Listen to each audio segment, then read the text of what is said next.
Hello friends, welcome to channel success. আমরা আজ আবার কারেন্ট অ্যাফেয়ার্সের আলোচনায় ফিরে এসেছি। আমরা আগের দিন যে আলোচনা করছিলাম তাতে আলোচনা হচ্ছিল আমাদের ইন্ডিয়া চায়নার যে এরিয়াস অফ ডিফারেন্সেস, অর্থাৎ মতানৈক্যের যে মূল ক্ষেত্রগুলো সেইগুলোকে আইডেন্টিফাই করে সেগুলো নিয়ে আলোচনা করছিলাম। এবং তার সর্বশেষ একটি ক্ষেত্র ছিল ইন্ডিয়াস অ্যাক্ট ইস্ট পলিসি, অর্থাৎ ভারতের পূর্ব দিকের কাজকর্ম। এই নিয়ে আলোচনা করার দরকার আছে এই কারণেই যে ভারত চীন সম্পর্কের যে অবনতি তার পিছনে ইন্ডিয়ার এটাও একটা কারণ বলে চীন মনে করে। তার কারণ এই নীতিটা ইন্ডিয়া নিয়েছে তার নিজের স্বার্থে, আর চীন দেখছে যে এই ধরনের পলিসি নেওয়ার ফলে তার সার্বিকভাবে ক্ষতি হতে চলেছে। তো ইন্ডিয়াস অ্যাক্ট ইস্ট পলিসিতে কি আছে সেই আলোচনার শুরুতে আমাদের আগে বলতে হয় যে ইন্ডিয়ার অ্যাক্ট ইস্ট পলিসির আগে কিন্তু ছিল ইন্ডিয়াস লুক ইস্ট পলিসি। ক্ষেত্রগুলোকে একটু মনে করতে হবে যে একটা ছিল পূর্ব দিকে তাকাও, সেটা শুরু হয়েছিল 1991 সালে। আর পূর্ব দিকের জন্য কিছু করো সেটা শুরু হলো কবে? 2014 সালে। 1991 সাল মানে তখন ক্ষমতায় এসেছেন সবে প্রধানমন্ত্রী পিভি নরসিম্হা রাও।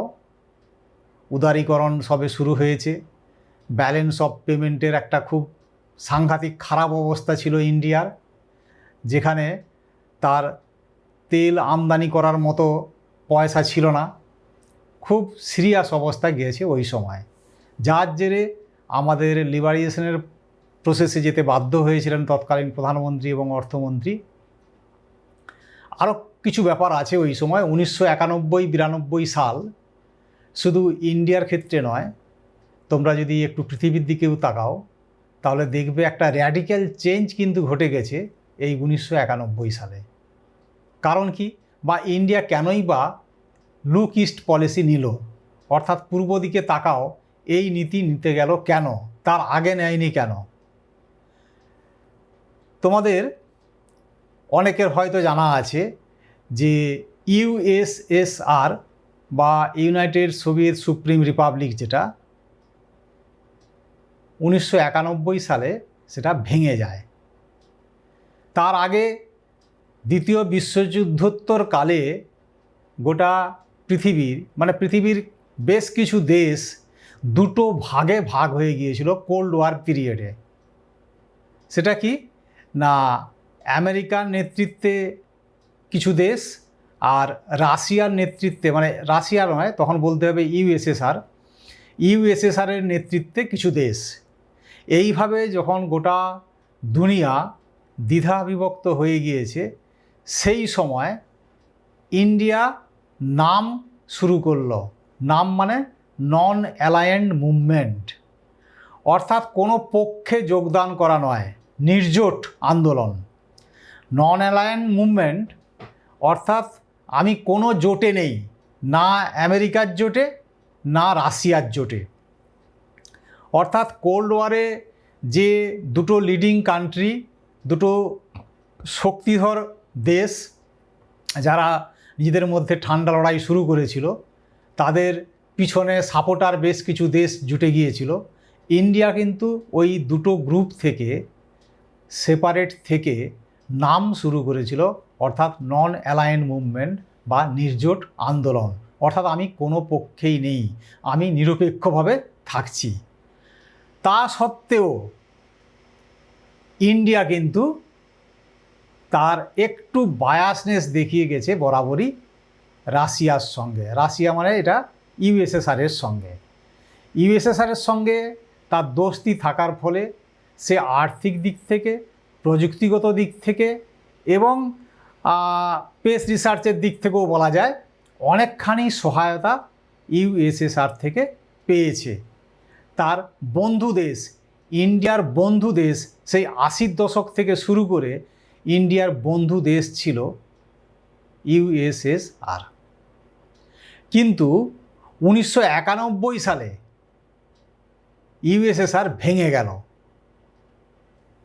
ইউএসএসআর যখনই ভেঙে গেল, পরবর্তীকালে ইউএসএসআর থেকে দেশ তৈরি হয়ে গেল অনেকগুলো, যার মধ্যে এখন গুরুত্বপূর্ণ দেশ হচ্ছে রাশিয়া, তোমার কাজাখস্তান, কিরগিজিস্তান, তাজিকিস্তান, এরকম অনেক দেশ হয়ে গেছে। সব মিলিয়ে 15টা দেশ হয়ে গেছে।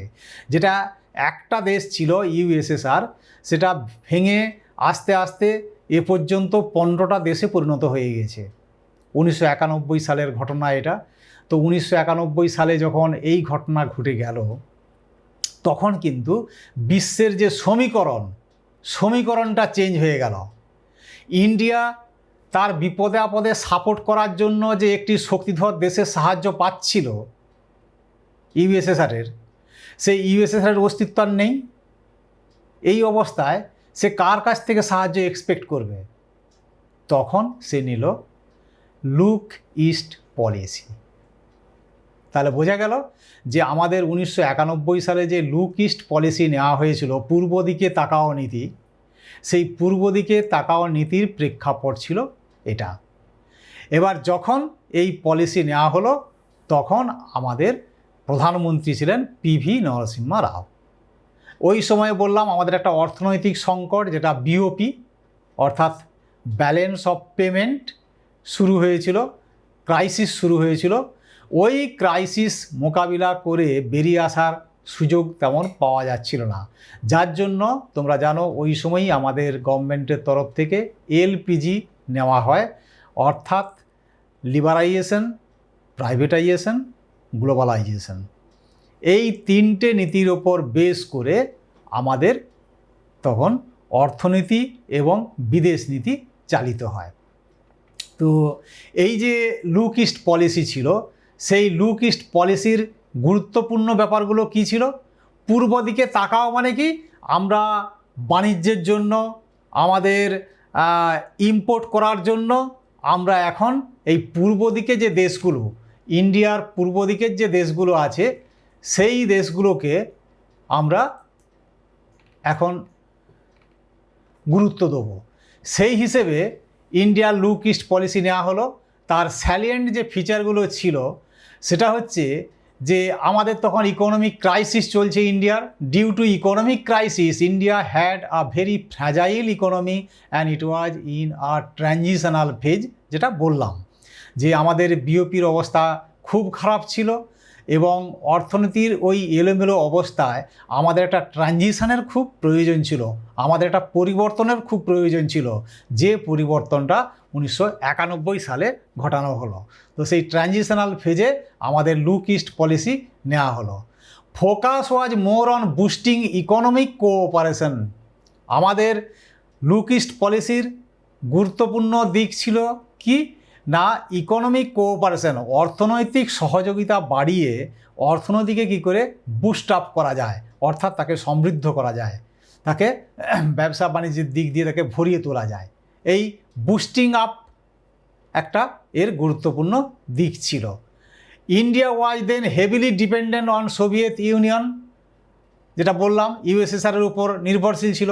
So its fall made India look at alternative region as China, Japan had already become a major economic player in the region.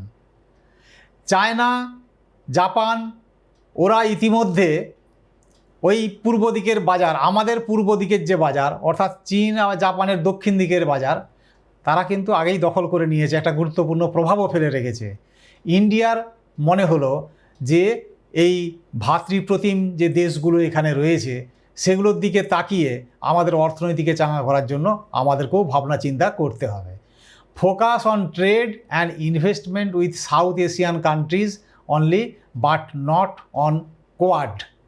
তখন আমাদের নজর দেওয়া হলো যে সাউথ এশিয়ান কান্ট্রি যেগুলো অর্থাৎ দক্ষিণ এশিয়ার যে দেশগুলো, সেই দক্ষিণ এশিয়ার দেশগুলোর দিকেই আমাদের নজর থাকবে।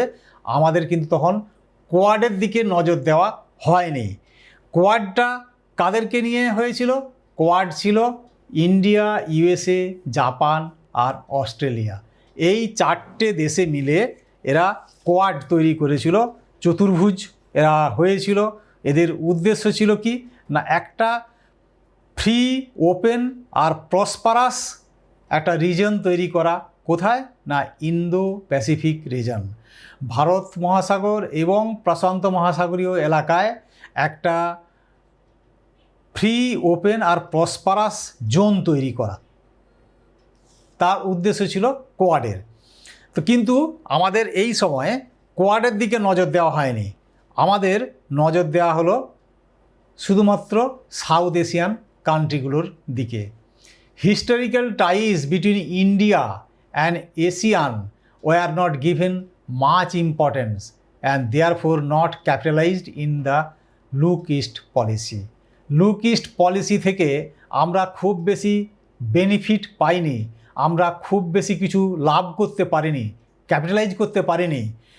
তার কারণ আমাদের ইন্ডিয়ার সঙ্গে যে এশিয়ানের টাই করা ছিল, একটা গাঁটছড়া বাঁধা ছিল। এশিয়ান বলতে কি, এশিয়ান হচ্ছে association of south east Asian Nations. এতে 10টা মেম্বার কান্ট্রি ছিল। সেই 10টা মেম্বার কান্ট্রি এশিয়ানের কারা ছিল, ম্যাপটাকে একবার দেখা যাক। দেখো, এই যে এশিয়ান কান্ট্রিগুলো, এই এশিয়ান কান্ট্রিগুলোর মেম্বার ছিল এরা, একটু যদি আমরা অ্যালফাবেটিক্যালি ভাবি আর কি, অ্যালফাবেটিক্যালি দেখলে, অ্যালফাবেটিক্যালি মনে করার কারণটা একটু অন্য আমি বলছি। তো অ্যালফাবেটিক্যালি দেখলে যে 10টা দেশ ছিল, তার মধ্যে ছিল এই ব্রুনেই, ব্রুনেইয়ের পর কাম্বোডিয়া এখানে, তারপর ইন্দোনেশিয়া, এই অংশটা পুরোটাই ইন্দোনেশিয়া। আচ্ছা, তারপর লাওস, এইখানে লাওস, মালয়েশিয়া এখানে, মায়ানমার এখানে, মায়ানমার, তারপর তোমার ফিলিপাইন্স, তারপর সিঙ্গাপুর, থাইল্যান্ড,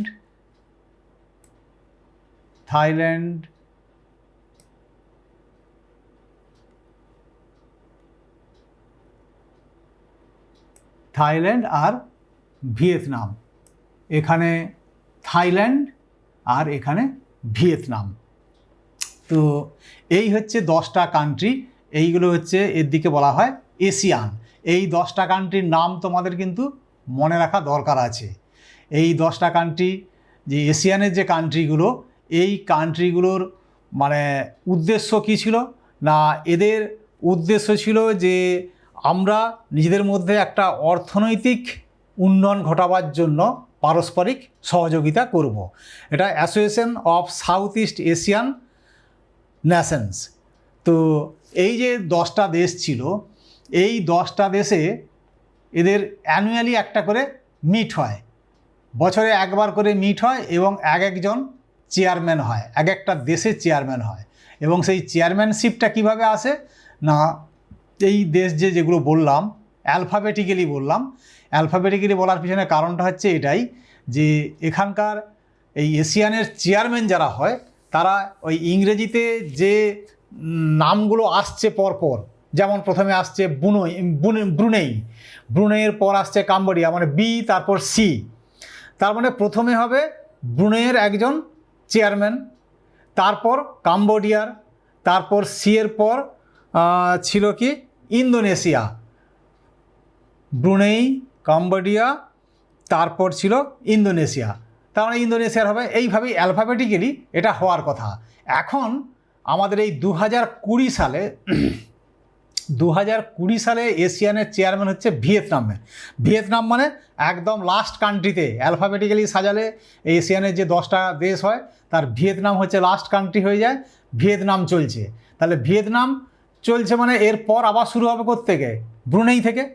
তো এই হচ্ছে এশিয়ানের এই যে 10টা কান্ট্রি, সেই 10টা কান্ট্রি এর দিকেও কিন্তু আমাদের নজর দেওয়া হয়নি সেভাবে, যখন আমাদের লুক ইস্ট পলিসি নেওয়া হলো। The historical ties between India and ASEAN were not given much importance. তাহলে এশিয়ানের সঙ্গে ইন্ডিয়া যে একটা টাই বাঁধা ছিল তাতে কিন্তু গুরুত্ব দেওয়া হয়নি, therefore not capitalized in its look east policy. Northeast of India was neglected in its plan of forging deeper ties with Southeast Asia. তার মানে কি না, আমাদের যে উত্তর পূর্ব দিক, ভারতের উত্তর পূর্ব দিক, তোমরা তো জানো যে 7টা স্টেট আছে, আমরা ওদিকে 7 বোন বা 7 ভাইয়ের সঙ্গে তুলনা করি। তো ওই যে 7টা স্টেট আছে, ওই স্টেটগুলোও কিন্তু আমাদের নেগলেক্টেড হয়েছিল। আমাদের যে ইস্ট এশিয়ার যে পলিসি, সেই পলিসির সঙ্গে মার্জ করার জন্য যদি আমাদের এই এলাকাটা নেগলেক্টেড না হয়ে থাকতো, নেগলেক্টেড কোন অর্থে? নেগলেক্টেড এই অর্থে যে আমরা কোনো কমিউনিকেশন সিস্টেম ডেভেলপ করার জন্য ব্যবস্থা কিছু করিনি। যদি করা যেত তাহলে আমরা যদি আরও একবার ম্যাপটার দিকে দেখি,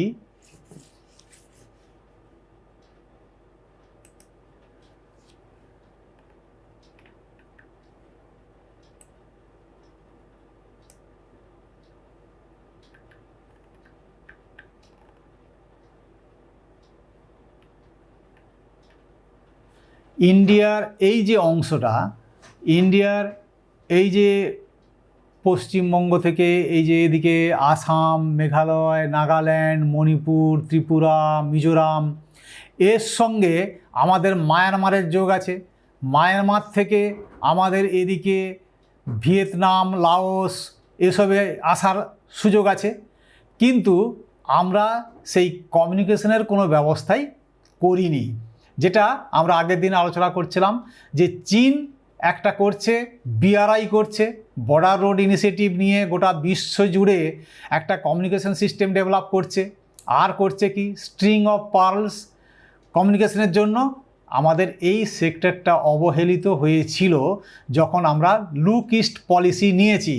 লুক ইস্ট পলিসি নিয়েছি সবে ইউএসএসআরের সঙ্গে আমাদের বন্ধুত্ব ছিন্ন হয়ে গেছে এই অর্থে, যেহেতু দেশটা ভেঙে গেছে আর আমাদের তখন আর তো কারো উপর নির্ভর করার নেই, আমরা তখন তাকিয়েছি পূর্ব দিকে। এইটুকুতেই আমরা সীমাবদ্ধ থেকেছি। কিন্তু এটাকে কনস্ট্রাকটিভলি এবং আরও বেশি পজিটিভ ওয়েতে কিভাবে আমরা ক্যাপিটালাইজ করতে পারতাম, কিভাবে বেনিফিটেড হতে পারতাম, সেদিকে কিন্তু নজর দিতে পারা যায়নি। হয়তো তার পিছনে কারণ হতে পারে আমাদের বিপর্যস্ত অর্থনীতি। শুধুমাত্র সেটাকে কি করে ঘুরে দাঁড় করানো যায় সেখানেই কনসেন্ট্রেট করা হয়েছে, এই ব্যাপারগুলোতে অত গুরুত্ব দেওয়া হয়নি। যে কোনো কারণেই হোক, এখন এই জায়গাতে আমাদের এই যে জায়গাগুলো ছিল পূর্ব ভারত, নর্থ ইস্ট এলাকাটা, এই স্টেটগুলোর সঙ্গে আমরা যদি মায়ানমার এবং এই লাওস বা তার সঙ্গে থাইল্যান্ড এদের সঙ্গে আমরা কানেক্ট করতে পারতাম, তাহলে হয়তো আমাদের প্রসপারিটিটা আরেকটু বাড়তে পারত। তো যাই হোক, এখন সেটা হয়নি। India did not focus on developing infrastructure in other countries. অন্য দেশে কোনো পরিকাঠামো গড়ে তোলা এরকম কোথাও ভাবা হয়নি। তার পিছনে কারণ ওই একটাই, বিপর্যস্ত অর্থনীতি। Not much focus on defence cooperation. প্রতিরক্ষার জন্য অন্যান্য দেশকে সহযোগিতা করব, এই ধরনের কোনো অ্যাসিওরেন্স দেওয়া এটাও আমাদের তরফ থেকে করা হয়নি। তো এখন আমাদের যে নূতন নীতি হলো, যেটা 2014 সালে প্রধানমন্ত্রী নরেন্দ্র মোদী ক্ষমতাসীন হওয়ার পর থেকে নেওয়া হয়েছে, তখন আমাদের এই পলিসিটাকে লুক ইস্ট পলিসি, এটাকে লুক ইস্ট না রেখে করা হলো কি অ্যাক্ট ইস্ট পলিসি, যে শুধু তাকালে হবে না, কিছু করতে হবে। এটা অবশ্যই একটা কনস্ট্রাকটিভ দৃষ্টিভঙ্গি, এবং যার জন্য আমাদের এখানে আগে যেটা বললাম যে বিপর্যস্ত অর্থনীতির জন্যই সম্ভবত আমরা এটা করে উঠতে পারিনি। আমরা যখন 2014 সালে যখন এই অ্যাক্ট ইস্ট পলিসি নিচ্ছি, তখন আমাদের ফ্রম ইকোনমিক পার্সপেক্টিভ ইন্ডিয়া 2014-এ was in a favourable position. এর অবস্থানটা অনেক বেটার ছিল। Focus on economic cooperation, building infrastructure for greater connectivity and strategic security ties. আগেই যে ঘাটতিগুলো আমাদের দেখা গিয়েছিল সেগুলো কি ছিল না, ইনফ্রাস্ট্রাকচার তৈরি করা, সেদিকে আমরা গুরুত্ব দিইনি। আমরা গুরুত্ব এবার দিলাম যখন অ্যাক্ট ইস্ট পলিসি নিয়েছি, তখন আমরা ইনফ্রাস্ট্রাকচার ডেভেলপমেন্টের জন্য স্ট্র্যাটেজিক অ্যান্ড সিকিউরিটি টাইজ, ওই যে বললাম যে ডিফেন্স কোঅপারেশনের ক্ষেত্রে কোনো রকম আমাদের সদর্থক ভূমিকা ছিল না, সেটায় জোর দেওয়া হলো। This was initiated to tackle the changing geopolitical scenario due to dominance by China in South China Sea. এই আরেকটা হেডেকের জায়গা, যে জায়গাটাকে ঘিরে চলছে চরম বিতর্ক। South China Sea, South China Sea এর লোকেশনটা কোথায়? প্যাসিফিক ওশেনে।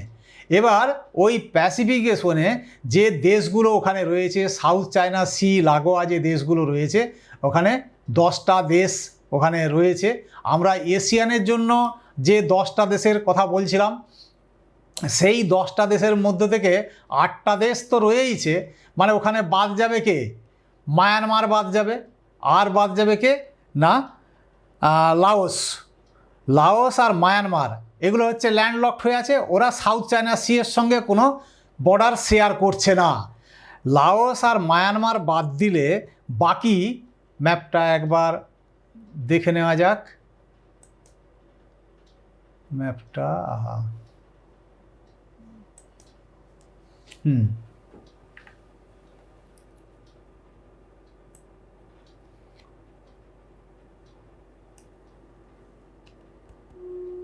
দেখো এখানে সাউথ চায়না সি,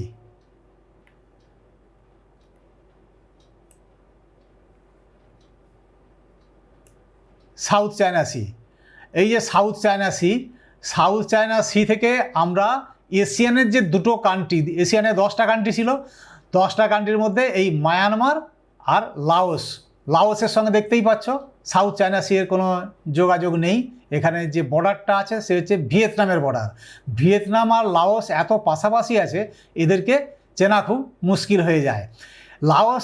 লাওসের সঙ্গে এল আছে, এই এলটা দিয়ে মনে রাখবে এটা ল্যান্ডে আছে, এটা সমুদ্রের সঙ্গে যুক্ত নেই।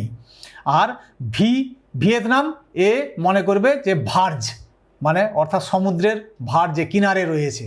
তাহলে মায়ানমার আর লাওস এই দুটো দেশ বাদ গেল এশিয়ানের, যারা সাউথ চায়না সি এর সঙ্গে বর্ডার শেয়ার করছে। এখানেও 10টা দেশের কথা আমরা বলবো। সেই 10টা দেশের মধ্যে এশিয়ানের 8টা দেশ এর মধ্যে থাকছেই, তার সঙ্গে চীন আর তাইওয়ান। চীন আর তাইওয়ান এই দুটোকে যোগ করে এই 10টা দেশ সাউথ চায়না সি এর সঙ্গে বর্ডার শেয়ার করছে।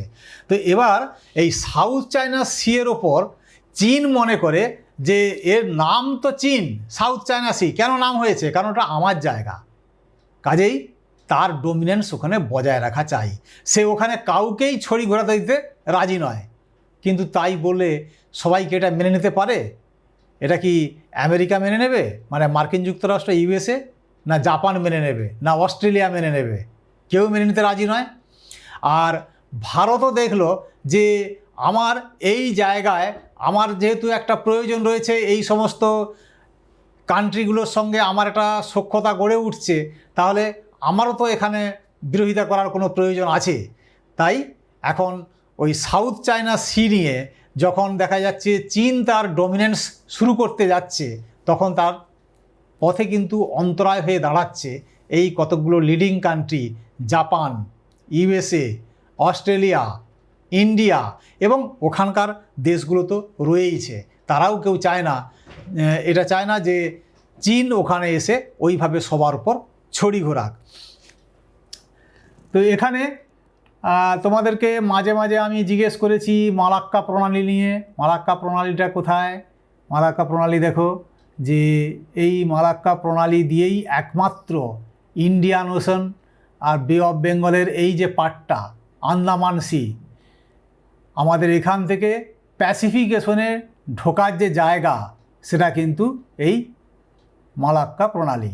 মালাক্কা প্রণালী দিয়েই যাতায়াতের সুবিধে এবং চীন কিন্তু তার যে স্ট্রিং অফ পার্ল তৈরি করছে সেটা কিন্তু এই মালাক্কা প্রণালী দিয়েই, যার জন্য মালাক্কা প্রণালী কিন্তু খুব গুরুত্বপূর্ণ।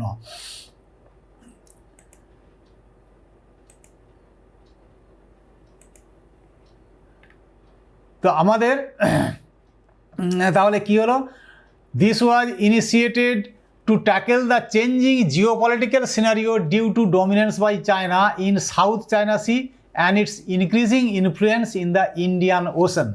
মানে শুধু সাউথ চায়না সি না, সাউথ চায়না সিতে ডমিনেট করতে করতে তার মনে হয়েছে শুধু আমার এখানেই প্রভাব খাটালে হবে না, আমাকে ভারত মহাসাগরেও যেতে হবে। ভারত মহাসাগরে এসে আগের দিন আমি আলোচনা করছিলাম যে শ্রীলঙ্কাতে, তারপর মালদ্বীপ, এই সমস্ত জায়গায় সে বন্দর তৈরি করছে, হাম্বান্তোতা শ্রীলঙ্কার ওইসব জায়গায় পোর্ট ডেভেলপ করছে এবং ভারত মহাসাগরে মালদ্বীপে করছে, যাতে করে ভারত মহাসাগরেও তার একটা ডমিনেন্স বজায় থাকে। Greater strategic and political angle to the cooperation relationship with Japan, south Korea, Vietnam, Malaysia, Australia have upgraded to a strategic partnership to counter dominance of China in the entire region। তাহলে India করলো কি, তার political angle থেকে এবং strategic angle থেকে cooperation শুরু করলো, সম্পর্ক তৈরি করলো কোন দেশগুলোর সঙ্গে, Japan, south Korea, Vietnam, Malaysia, Australia, এই সব দেশগুলোর সঙ্গে। এটা কি চীন সহজে মেনে নিতে পারে? যে তার মানে আমি যে ছড়ি ঘোরাবো, আমি যে দাদাগিরি করব, সাউথ চায়না সি হয়ে ইন্ডিয়ান ওশান এইসব জায়গায় আমি ছড়ি ঘোরাবো, তো এদের সঙ্গে যদি সমঝোতা করে, এদের সঙ্গে যদি গাঁটছড়া বাঁধে, এদের সঙ্গে সম্পর্ক তৈরি করা মানেই তো আমার স্বার্থ ক্ষুণ্ণ হবে। কাজেই দুটো দেশের মধ্যে বিবাদের এটা একটা ক্ষেত্র তৈরি হয়েছে এইভাবেই। Focusing more on historical, cultural, linguistic and religious ties through more people to people exchange. এই যে এই কথাটা কিন্তু খুব গুরুত্বপূর্ণ, people to people exchange.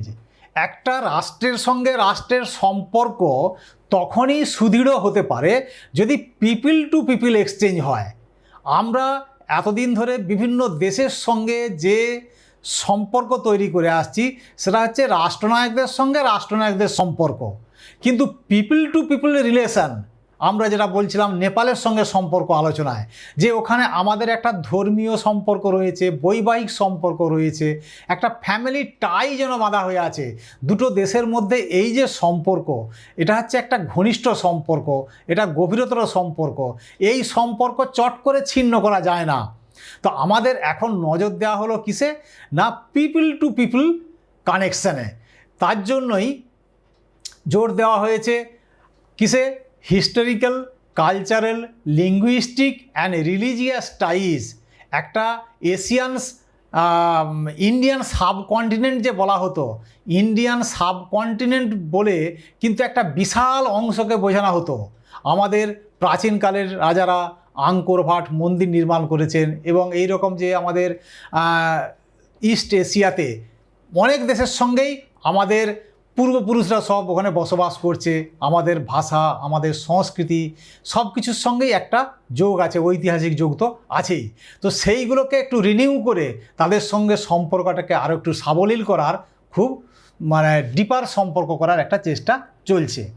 More focus on north east reason as it can be the gateway to east Asia and south east Asia. যেটা বলছিলাম যে আমাদের উত্তর পূর্ব ভারত যেখানে আমাদের 7টা স্টেট আছে, সেই স্টেটগুলোকে সেভাবে ডেভেলপ করা হয়নি, তাদের কানেক্টিভিটি, রোড কানেক্টিভিটি বা ওয়াটার কানেক্টিভিটি সেভাবে গড়ে তোলা হয়নি, যাতে খুব সহজেই আমাদের দেশ থেকে মানে আমাদের পূর্ব ভারত থেকে পূর্ব এশিয়ার পূর্ব দিকের যে দেশগুলো তাদের সঙ্গে যোগাযোগ তৈরি করার জন্য আমরা সেভাবে যাবৎ দৃষ্টি দিইনি।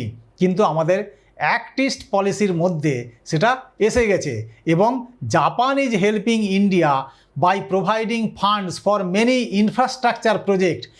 বহু এই যে পরিকাঠামোর যে প্রজেক্ট নেওয়া হয়েছে তাতে জাপান আমাদেরকে সাহায্য করছে। আমরা মায়ানমারে আমরা হচ্ছে কালাদান প্রজেক্ট শুরু করেছি, কালাদান প্রজেক্ট কি? কালাদান রিভার থেকে ওদের যে সিতুই পোর্ট রয়েছে সেই সিতুই পোর্ট পর্যন্ত যোগাযোগের জন্য আমাদের পূর্ব ভারতের মিজোরাম থেকে সরাসরি ওই সিতুই পোর্ট পর্যন্ত যোগাযোগের ব্যবস্থা করা হচ্ছে এবং আরও রোড কানেক্টিভিটির জন্য সেই উদ্যোগ নেওয়া হয়েছে। তাহলে এই কাজটা হচ্ছে এবং জাপান কিন্তু আমাদেরকে ভীষণভাবে সহযোগিতা করছে। India is collaborating with Japan in developing infrastructure in Sri Lanka, Myanmar and Bangladesh. এই দেশগুলোতে আমাদের ইনফ্রাস্ট্রাকচার ডেভেলপমেন্ট চলছে।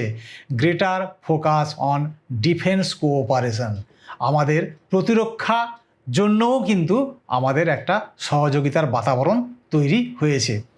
তো এই মোটামুটি আমাদের আজকের এই লুক ইস্ট পলিসির জায়গায় অ্যাক্ট ইস্ট পলিসি, এই পলিসিটা নেওয়াটা আমাদের দিক থেকে খুব ভালো হলেও এটা চীনের দিক থেকে মোটেই মঙ্গলজনক নয়।